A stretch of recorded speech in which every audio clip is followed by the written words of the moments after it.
Smart super Sundar నేమని వీక్షకులు స్వాగతం. ఈరోజు నేను మీకు చెప్పాలనుకున్న అంశం వేగం అత్యంత ప్రమాదకరం. ఈ టాపిక్ మీదే మాట్లాడాలనుకుంటున్నాను. నేను గత కొన్ని రోజులుగా గమనించినప్పుడు ఎక్కువగా ఎవరైతే వాహనదారులు ఉన్నారో వాళ్ళ తప్పులే ఎక్కువగా కనిపిస్తున్నాయి. ఎవరైతే వాహనాలు నడుపుతున్నారో వాళ్ళ తప్పులే కనిపిస్తున్నాయి. దీనికి నాందిగా ఏమిటంటే ముందు మన ఎవరైతే జూబ్లీ హిల్స్ దివంగత ఎమ్మెల్యే వాళ్ళ కుమార్తెలు ఎయిర్పోర్ట్‌కి వెళ్ళి తిరిగి వస్తూ కూడా తెలంగాణ పోలీస్ అకాడమీ దగ్గర యాక్సిడెంట్‌కి గురైంది. వీళ్ళు మామూలుగా ముందు వెళ్తున్నటువంటి ఏదైతే వాహనం ఉందో పెద్దది లారీ ఏదో, అది టైర్ పేలి స్లో అయిపోవడంతో వేగంగా వెళ్ళి వీళ్ళ యొక్క కారు దాన్ని గుద్దుకోవడం జరిగింది.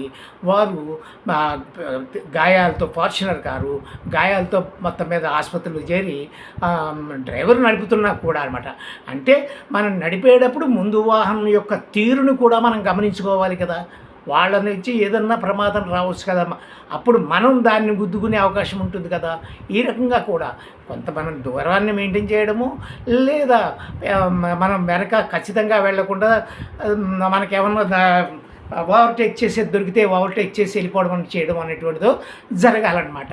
అలాగే ఇంకొక చోట తల్లి కొడుకు వెళ్ళి సేమ్ వెనక నుంచే గుద్దేశారు. వాళ్ళిద్దరూ కూడా మరణించారనమాట. ఇక్కడ వేగం ప్రధానమా, లేకపోతే నిర్దేశిత మైండ్ సెట్ తోటి లేకపోవడము డ్రైవింగ్ చేసే వాళ్ళకి అనేటువంటిది నాకు వచ్చే అనుమానం అనమాట. తర్వాత ఇంకా ఇలాంటివి ఒక చోట ఒక లారీ కిందకే ఒక కారు వెళ్ళిపోయింది, అందులో ఉన్న ఫ్యామిలీ అంతా చనిపోయారు కూడా అనమాట. ఇంత వేగం అనవసరం అని నేను అనుకుంటున్నాను. మేము రీసెంట్గా సంక్రాంతికి గోదావరి జిల్లాలకు వెళ్ళినప్పుడు కూడా చిన్న మారుతి గారు పట్టుకొచ్చి మెయిన్ లైన్లో వెడుతూ ఉంటాడు వాడు. అది అంతకంటే స్పీడ్ వెళ్ళదు, 60-50 దాటదు, నడవదు, లేదా గ్రిప్ కూడా ఉండదు. హై స్పీడ్ వాళ్ళని ఓవర్టేక్ చేసుకుంటూ ముందుకు వెళ్ళాల్సి వస్తూ ఉంటుంది. అంచేత ఎవరైతే మధ్యస్థంగా వెళతారో మధ్య లైను, స్పీడ్ వెళ్తారో కంప్లీట్ రైట్ లైను, లేదా స్లోగా వెళతారో కంప్లీట్ లెఫ్ట్ లైను, ఇలా వెళుతూ ఉంటే ఈ ప్రమాదాలు నివారించవచ్చు. అంతేగాని వేగం అనేటువంటిది ప్రాణాంతకం. కొంచెం తక్కువ పర్వాలేదు, ఇంకొక అరగంట తేడా వస్తుంది, అంతకంటే ఏం తేడా లేదు.